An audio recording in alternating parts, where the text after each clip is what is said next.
తక్కువతో start చేస్తే లాభాలు వస్తాయా? తప్పకుండా వస్తాయి. ఎంత పర్సెంటేజ్ ఉంటుంది మేడం? స్ట్రైట్ 30% నేను చెప్తున్నాను. మినిమం ఎంత తక్కువ ఖర్చులో కూడా స్టార్ట్ చేసుకోవచ్చు? మినిమం 5,000 తో స్టార్ట్ చేయండి. మినిమం 5,000. మేడం మనమే కనుక క్లౌడ్ కిచెన్ బిజినెస్ చేద్దాం అనుకున్నట్లయితే సిటీలో చేసుకోవాలా, టౌన్లో చేసుకోవాలా, విలేజ్లో చేసుకోవాలా? మీరు ఎక్కడుంటే అక్కడ చేసుకోండి. నమస్తే, మీరు చూస్తుంది ఇండియన్ మనీ తెలుగు. నా పేరు కౌశిక్. ఈరోజు మనం హైదరాబాద్లో ఉన్నటువంటి లవ్ ఫర్ ఫుడ్ అనే క్లౌడ్ కిచెన్లో ఉన్నాం. మన ముందు శైలజ గారు ఉన్నారు. ఆమెకి 15 ఇయర్స్ ఫుడ్ ఇండస్ట్రీలో ఎక్స్పీరియన్స్ ఉంది. 2008లో శైలు చాకోస్ అని చెప్పి హోమ్ మేడ్ చాక్లెట్ బిజినెస్ని స్టార్ట్ చేశారు. ఆ తర్వాత 2018లో లవ్ ఫర్ ఫుడ్ అనే క్లౌడ్ కిచెన్ని కూడా స్టార్ట్ చేశారు. చాలామంది ఉమెన్కి శైలజ గారు ఒక ఇన్స్పిరేషన్. అలాంటి శైలజ గారు మనకు అసలు క్లౌడ్ కిచెన్ బిజినెస్ని ఏ విధంగా స్టార్ట్ చేయాలో చెప్పబోతున్నారు. మేడం నమస్తే అండి. నమస్తేనండి. యాక్చువల్గా 2008లో మీరు చెప్పినట్టుగా నేను శైలు చాకోస్ అని చాక్లెట్ బిజినెస్ స్టార్ట్ చేశాను. నాకు చిన్నప్పటి నుంచి కొంచెం ఫుడ్ అంటే చాలా ఇంట్రెస్ట్, రకరకాలు నేర్చుకోవడం, రకరకాలుగా చేయడం అవన్నీ చేసేదాన్ని. అండ్ ఇది ఇంట్రెస్ట్ పెళ్లి ముందు నాకు ఎప్పుడు తెలియలేదు. I was a కోబాల్ programmer. మా ఆయన నేను ఇద్దరం ఐటీలో ఉండడం వల్ల నేను ఇద్దరం ఐటీలో ఉండలేమని చెప్పి ఐ స్టాప్డ్ వర్కింగ్ అనమాట. నాకు కొడుకు, వాడికి ఏవో రకరకాలు చేసి పెట్టడం అలా ఇంట్రెస్ట్ చాలా ఉండేది. అప్పట్లో డీడీ ఎక్కువ, దూరదర్శనే ఉండేది, ఆన్లైన్ ఎక్కువ ఏమి ఉండేవి కావు. సో అవి చూసి రాసి చేయడం అలా ఇంట్రెస్ట్ చాలా ఉండేది. 2008లో కొంచెం వీడు పెద్దవాడు అయిపోయిన తర్వాత ఏం చేయాలి, ఊరికనే ఉన్నాను కదా, నాకు కొంచెం పెద్దవాళ్ళు చిన్నపిల్లలు అంటే ఇంట్రెస్ట్ ఉంది. సో అనుకున్నాను chocolates is the best option అని చెప్పి 2008లో చాక్లెట్స్ కోర్స్ చేశాను. చేసిన తర్వాత ఈ చాక్లెట్స్ అమ్మేదాన్ని. అండ్ నాకు కొంచెం ముందర నుంచి బ్రాండ్ కాన్షియస్, అందుకని శైలు చాకోస్ అని ఒక స్టిక్కర్ మీద రాసుకుని చాక్లెట్ మీద అతికించి అమ్మేదాన్ని. అలా చాలా చిన్నగా మొదలుపెట్టిన దాన్ని నేను కూడాను. కానీ చాలా ఒక పెద్ద విషయం ఏంటంటే ఇలా ఏమీ రాదు, ఏమీ చేయలేదు. నాకు అసలు పూర్తిగా అసలు మా బ్యాక్గ్రౌండ్ ఎవరు బిజినెస్ చేసేవాళ్ళు లేరు. అందరూ ఉద్యోగాలు లేకపోతే అకాడమిషియన్స్ అలాగే ఉన్నారు ఇంట్లో. ఫ్యామిలీలో ప్రొఫెషనల్గా వర్క్ చేసేవాళ్ళు అలాంటి వాళ్ళే అందరూ. సో కానీ I was the first person who entered in to the business. నాకు ఏమీ తెలీదు అసలు, ఎలా అమ్మాలో తెలియదు, ఏమీ తెలీదు. ప్రతి ఒక్కళ్ళు ఏదో చిన్న ఎగ్జిబిషన్ జరుగుతుందంటే ఓ కష్టపడి 1 కేజీ చాక్లెట్స్ చేసుకుని 2 కేజీలు చాక్లెట్స్ చేసుకుని అక్కడ పెట్టి అమ్మేసా అని. అలా బై వర్డ్ ఆఫ్ మౌత్ మనకి చేయడం వల్ల రుచి అవి బాగుండడంతో బాగానే పేరు వచ్చేది. నేను ఐటీ దాన్ని కాబట్టి నాకు ఆ ఇంట్రెస్ట్ వలన శైలు చాకోస్ అని ఒక వెబ్సైట్ కూడా ఉండేది. 2010లోనే నేను ఒక వెబ్సైట్ స్టార్ట్ చేస్తాను. మేడం క్లౌడ్ కిచెన్ అంటే? క్లౌడ్ కిచెన్ అని ఎందుకు పేరు వచ్చిందంటే ఈ పర్టికులర్ కిచెన్ని బయట కస్టమర్తో డైరెక్ట్ ఇంటరాక్షన్ ఉండదు. ఇట్స్ ఆల్మోస్ట్ లైక్ ఇది ఎవరో వచ్చి తీసుకెళ్ళి డెలివర్ చేసేస్తారు ఈ పర్టికులర్ కిచెన్లో ఏదైనా కుక్ అయితే కనుక. సో మీకు డైరెక్ట్గా ఉండదు. అంటే ఎవరు చేస్తున్నారో అన్నది కూడా, యాక్చువల్గా క్లౌడ్ కిచెన్ అంటే ఎవరు చేస్తున్నారో అన్నది కూడా మనం ఎవరితోనే పెట్టుకుంటే తెలియక్కర్లేదు. అవును మేడం. అందుకని క్లౌడ్ కిచెన్ అంటున్నారు దీన్ని. అంటే మన కిచెన్ నుంచి ఎవరో మిడిల్ మ్యాన్, అంతే, డెలివరీ బాయ్ కావచ్చు, లేకపోతే స్విగ్గీ, జొమాటో ఏదైనా కావచ్చు, ఇంకా చాలా ఉన్నాయి. వాళ్ళు వచ్చి మన కిచెన్ నుండి ఫుడ్ ని తీసుకెళ్లి ఎవరైతే ఆర్డర్ చేసుకున్నారో వాళ్ళకి ఇస్తారు. రెస్టారెంట్ కి దీనికి మేజర్ డిఫరెన్స్ ఏంటి మేడం? రెస్టారెంట్ అంటే జనాలు వచ్చి కూర్చుంటారు, టేబుల్స్ ఉంటాయి, కమర్షియల్ ప్లేస్ మనం చూపించాలి, అది దాన్ని మనం మెయింటైన్ చేయాలి, మీకు మ్యాన్ పవర్ ఎక్కువ కావాలి రెస్టారెంట్ అంటేను. అండ్ ఇలా వచ్చి రాగానే మనం అట్లీస్ట్ ఒక ½ an hourలో వాళ్ళకి సర్వ్ చేయాలి అంటే ఎక్కువ థింగ్స్ పెట్టుకోవాలి. ఏదో 4 ఐటమ్స్ 10 ఐటమ్స్ ఉంటే ఎవరు రెస్టారెంట్స్లోకి రారు. సో దానికన్నా ఏంటంటే క్లౌడ్ కిచెన్ అనేది ఉంటే వీళ్ళు ఎవరైనా తీసుకెళ్లే వాళ్ళు 4 ప్లేసెస్ నుంచి తీసుకెళ్ళి ఒక పర్సన్కి ఇవ్వగలరు. అదొక అడ్వాంటేజ్ ఉంటుంది. క్లౌడ్ అవును కిచెన్ ఉంటే మనం 4 ఐటమ్సే చేయగలం. ఉమ్, ఇట్స్ ఓకే, ఉమ్, 4 ఐటమ్సే చేయగలం. అండ్ ఇప్పుడు ఎలా ఉందంటే సపోజ్ పెద్దగా కాకుండా చిన్నగా బిజినెస్ స్టార్ట్ చేద్దాం అనుకున్నారు అనుకోండి, ఉమ్, ఇంట్లోంచి చేద్దాం అనుకున్న వాళ్ళకి ఇలాగా జస్ట్ నేను ఇవాళ ఈ ఫలానా ఐటెం చేయగలను, సపోజ్ బిర్యానీ చేయగలను, ఒక కూర చేయగలను, రైతా చేయగలను. ఉమ్, అలాంటి వాళ్ళు అంతే తయారు చేసి అంటే నేను లిమిటెడ్ మెంబర్స్కే ఇచ్చుకుంటాను, 10 మందికే ఇస్తాను. అంతే. ఉమ్, అంతకన్నా చేయలేను, నా కిచెన్ చిన్నది, నాకు హెల్ప్ లేరు, నేను ఇంతకన్నా చేయలేను. అంతే చేయండి. ఓకే. చేసి అది ఎలాగ మనం మార్కెట్ చేసుకోవాలి. ఫస్ట్ థింగ్ ఏమో బై వర్డ్ ఆఫ్ మౌత్ ఒకటి ఎలాగో ఉంటుంది. అవును మేడం. మనం మంచి కుక్ అయితే తప్పకుండా అందరికీ తెలిసిపోతుంది. అది బాగుంటుంది అక్కడ అని చేసుకురా చెప్పి అంటారు వస్తారు. కదా, మనం ఆ, ఏదైనా ఫంక్షన్స్కి వెళ్ళినప్పుడు, అవును. ఉమ్, హాట్ పాట్లకు జరిగినప్పుడు నువ్వు ఇది బాగుంటుంది, నువ్వు ఇది చేసుకురా అంటారు.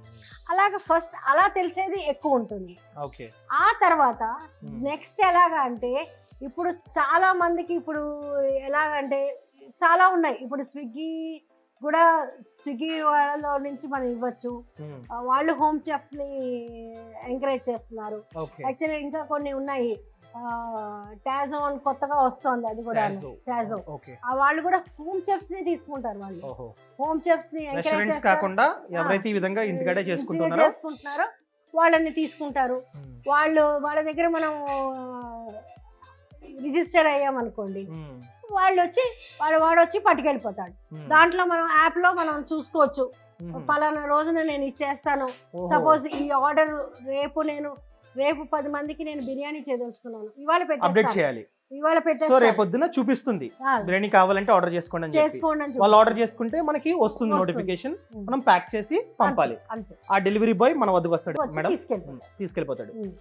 అసలు రెస్టారెంట్ పెట్టుకుంటే ఎక్కువ ఖర్చు అవుతుంది, అవును, దీనికి తక్కువ ఖర్చు అవుతుందా మేడం? అవును. మినిమం ఎంత తక్కువ ఖర్చులో కూడా స్టార్ట్ చేసుకోవచ్చు?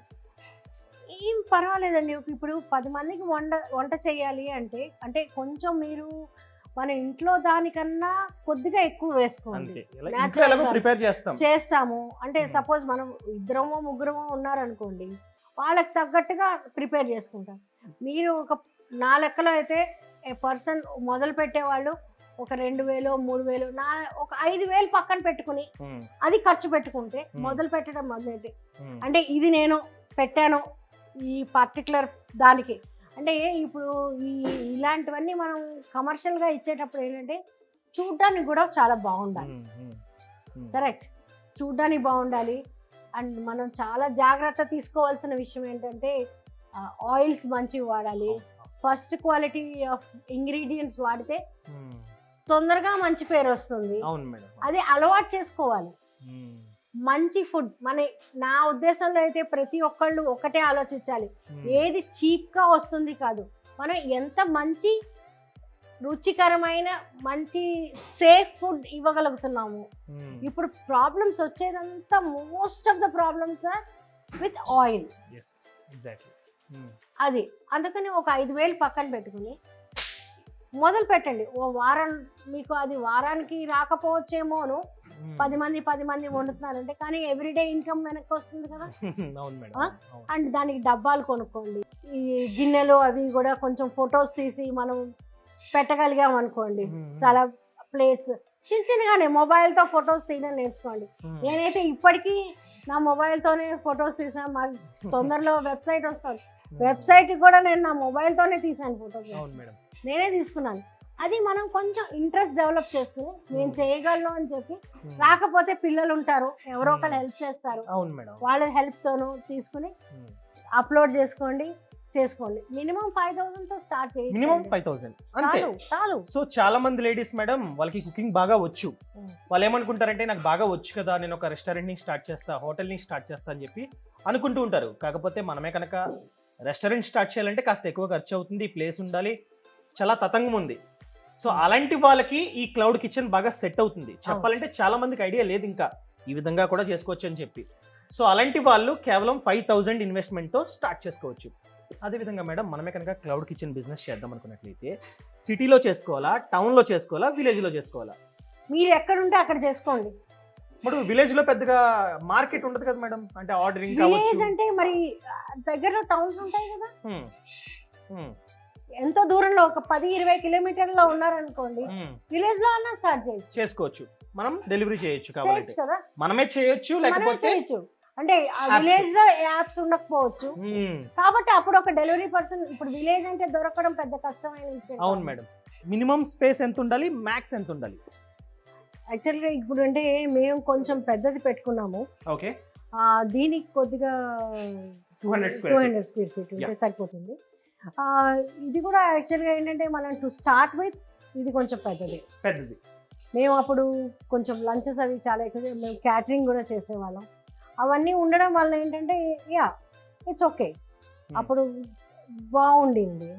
అండ్ దానికోసం అని చెప్పి ఇదిగోండి ఇలాంటి బై సెల్ఫ్ కుకింగ్ మెషిన్, ఇది కుక్ వర్క్ అని చెప్పి. ఏంటి మేడం అది? ఇది దీంట్లో ఏంటంటే మీరు ఏదైనా సాంబార్ లాంటివి ఐటమ్స్ లాంటివి పప్పు లాంటివి ఒక 100 మంది దాకా చేసేయచ్చు అనమాట. ఓకే, ఆటోమేటిక్ ఆటోమేటిక్ ఏమీ లేదు. మనం మామూలుగా ఒక ఈ మామూలు మూలముకుడు కాకుండా ఇది ఫైర్ తో ఉన్న మూలముకుడు అనమాట. ఓకే, దీంట్లో ఇక్కడ ఈ గ్యాస్ ఉంటుంది, ఇది వెలిగించవచ్చు. ఓకే, ఇక్కడ నొక్కి అక్కడ నొక్కితే కనుక ఆన్ అవుతుంది. And the best part is ఇది తిరుగుతుంది. ఓకే, అండ్ మనం అంత కష్టపడకుండా ఇలా తిప్పితే దాన్ని వంచేసుకోవచ్చు కూడా. ఓకే. సో ఇక్కడ చూస్తున్నాం మేడం, టేబుల్స్ కావచ్చు, ఇలాంటివన్నీ ఖచ్చితంగా కావాలి. అంటే మేము మా కాన్సెప్ట్ అంతా ఏంటంటే కింద పెట్టకూడదు, ఇవన్నీ యాక్చువల్గా జుగాడ్ చేసుకునే టేబుల్స్. ఇవేం వీటి మీద ఏం పెద్దగా ఖర్చు పెట్టలేదు మేము. చాలా యూజ్డ్ వే తీసుకుని ఇలా టేబుల్స్ లాగా చేయించేసుకున్నాం. పెద్ద జుగాడ్ వే అంత వీటి అన్నిట్లో ఖర్చు పెట్టలేదు, ఓన్లీ ఎక్విప్మెంట్ మీదే ఖర్చు పెట్టాము. ఇలాంటి వాటి మీద ఖర్చు పెట్టలేదు. ఇప్పుడు ఇంట్లో కూడా అక్కర్లేదండి, చిన్న చిన్న చెక్కవి 2-3 టేబుల్స్ కొనుక్కున్నారంటే దాని మీద పెట్టుకోవచ్చు కదా.